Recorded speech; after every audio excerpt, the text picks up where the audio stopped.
subscribe. Bye.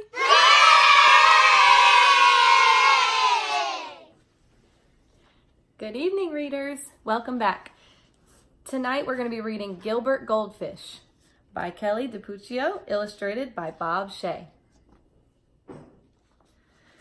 To any outsider, Gilbert had everything a goldfish could ever want.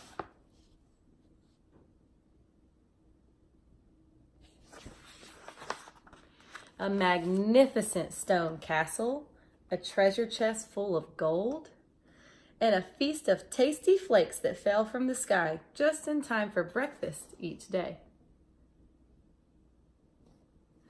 But the one thing Gilbert did not have was the very thing that he most desperately wanted: a pet.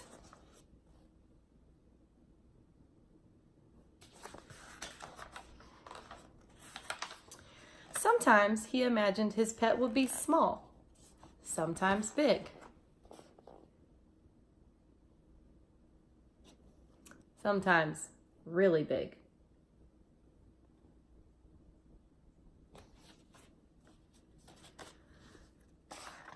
Sometimes Gilbert imagined his pet would have fur, or feathers, or floppy ears.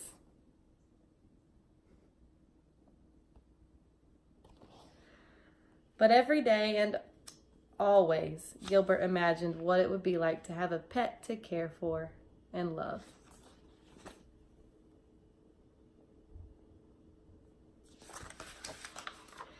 Then one day, Gilbert woke up to find a dog barking at him. Bark, bark, bark.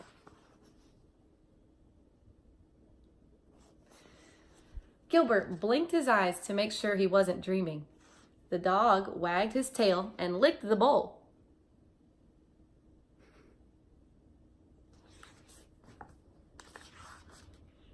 Gilbert swam around and around in happy circles. The dog ran around in happy circles too.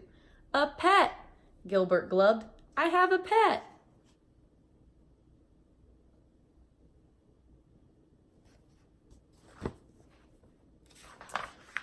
The dog barked and barked and barked some more.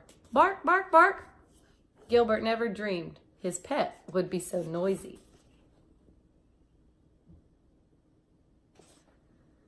Or so thirsty.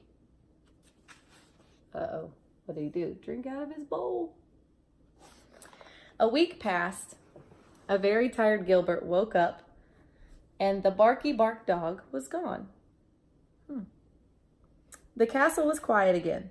Gilbert was just a teensy bit relieved. A few days later, Gilbert noticed a small gray mouse peering at him through the glass. Gilbert's little fishy heart went pitter-patter swish. The mouse licked her paws and sniffed the bowl. Gilbert swam around and around in happy circles. The mouse, who thought Gilbert was a large chunk of cheddar cheese, ran around and around in circles too. A pet, Gilbert glubbed happily. I have a quiet pet.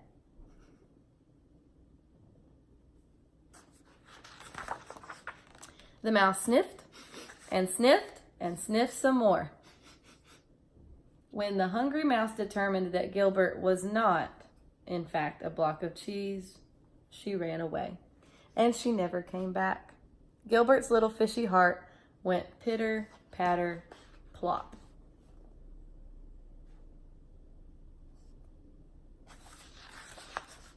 More time passed, and Gilbert had just about given up on his dream when a fly landed on the rim of his bowl. Well, hello there, little fella, Gilbert called out cheerfully. There's the fly up top. The startled fly buzzed around in circles. Bzzz. Gilbert jumped up, and the wide-eyed fly was there to greet him in mid-air.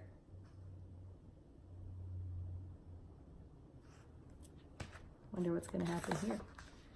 A pet, Gilbert glubbed.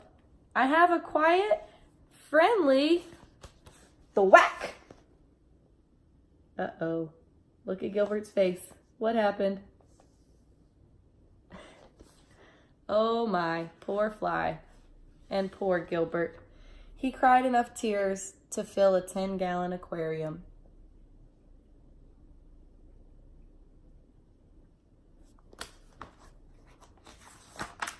In the morning, Gilbert opened his eyes. Somebody was watching him. Gilbert gulped. Somebody flicked its long tail and wiry whiskers. Gilbert cautiously swam around and around in circles. Somebody followed. Uh-oh. I don't think he wants this somebody to be his friend. Gilbert jumped. Somebody jumped too. Gilbert thought, eyeing the curious new creature before him. Not too loud, not too rude, and not too squished.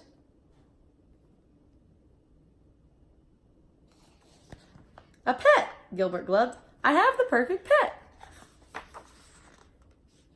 You look kind of hungry, Gilbert said. Would you like to join me for breakfast?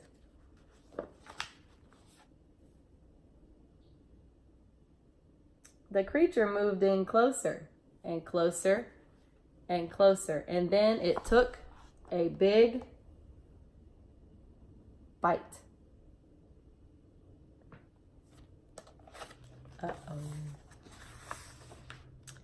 Of a delicious green flake. The pink ones are really good too, Gilbert said with a smile. Would you like me to show you around the castle?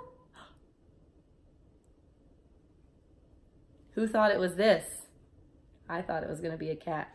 Was it a cat? No, it was a fish. Another fish friend. Kind of looks like a cat though. Now Gilbert really does have everything a goldfish could ever want, including a pet, Fluffy.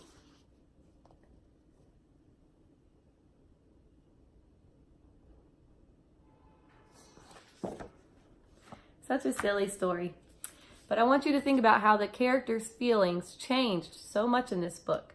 I know in second grade we talk about how a character might feel at the beginning of a story and then how they feel at the end. So Gilbert would get really excited and happy when he thought he had a new pet. But then he would get really sad whenever that pet didn't work out. But in the end, he ended up being a happy, happy goldfish. So keep that in mind when you're reading, and I'll see you next time. Bye.